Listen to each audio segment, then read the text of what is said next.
African Information Network, AIN.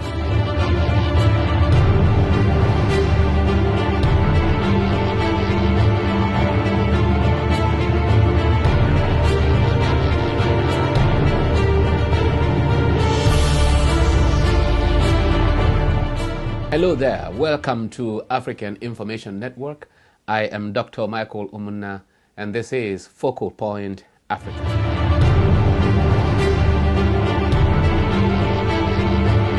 The title of this first segment is Impunity, Consequences of No Consequences.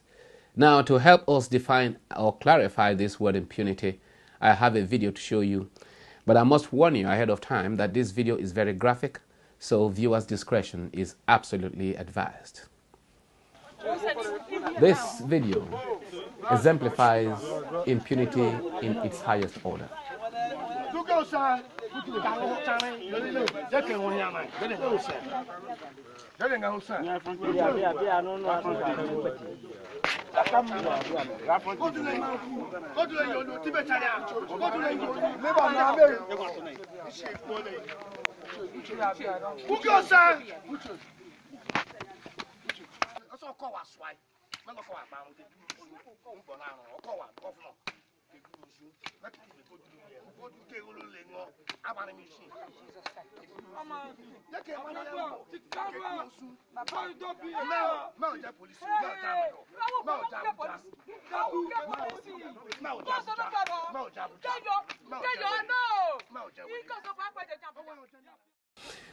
The graphic video you just watched is an example of impunity.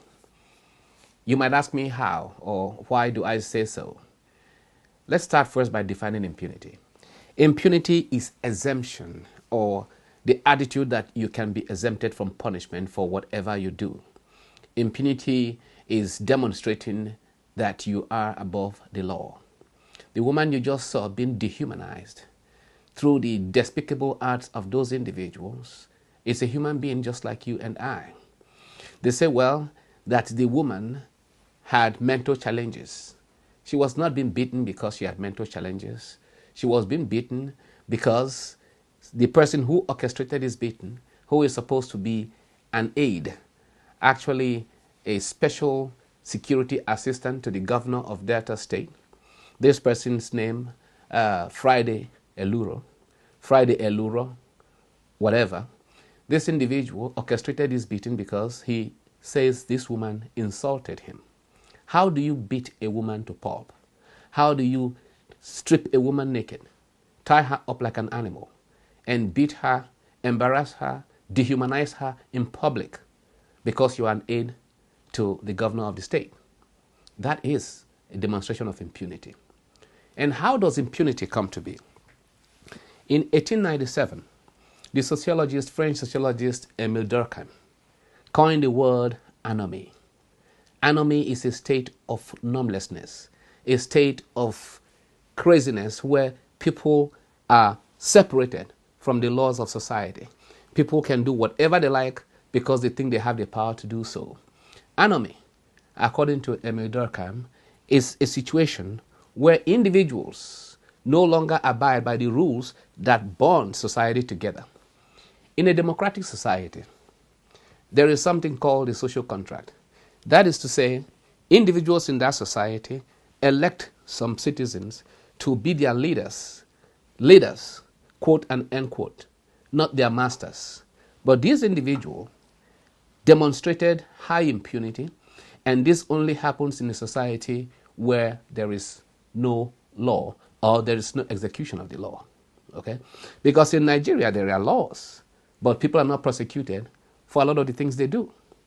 But in this case, we ask the question, what does a country need to do to control its bestial population? What would a country do to ensure that barbaric behavior, such as was just demonstrated by Friday Eluro, do not continue? Because when you allow things of this nature to continue, you encourage and you motivate other individuals within society to do the same thing, and you cannot have any kind of recourse or you cannot call them back. African Information Network, AIN. So the governor of the state demonstrated what leadership must do to control its bestial population. The first thing he did when he saw that video was to immediately fire this perpetrator, fire this orchestra of bestiality, Mr. Friday Eluro. Secondly, the community leadership must have to take responsibility for controlling the animal that came out of their community. And His Royal Majesty, Dr. Emmanuel Efezomo II, the Obi of our kingdom, immediately stripped this man of his chieftaincy title. Thirdly, the legal arm of government must have to demonstrate that they have the ability to exert punitive measures against individuals who carry out these kinds of nefarious activity. And the police department in Asaba arrested this individual, and as we last heard, the man is incarcerated, he's in jail, awaiting trial.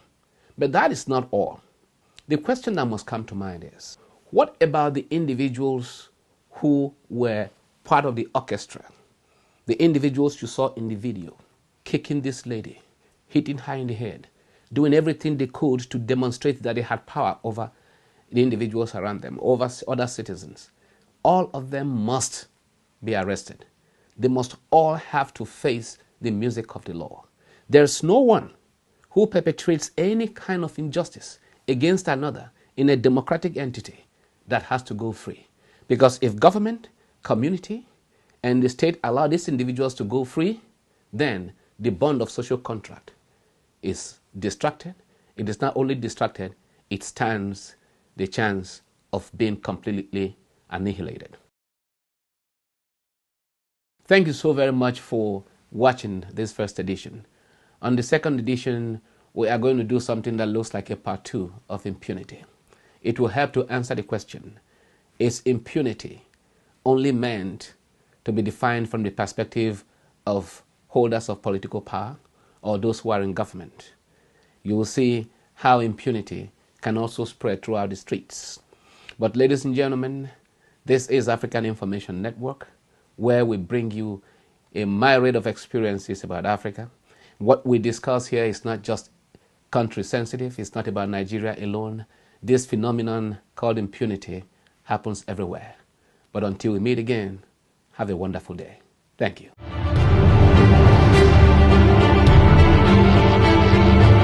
African Information Network, AIN.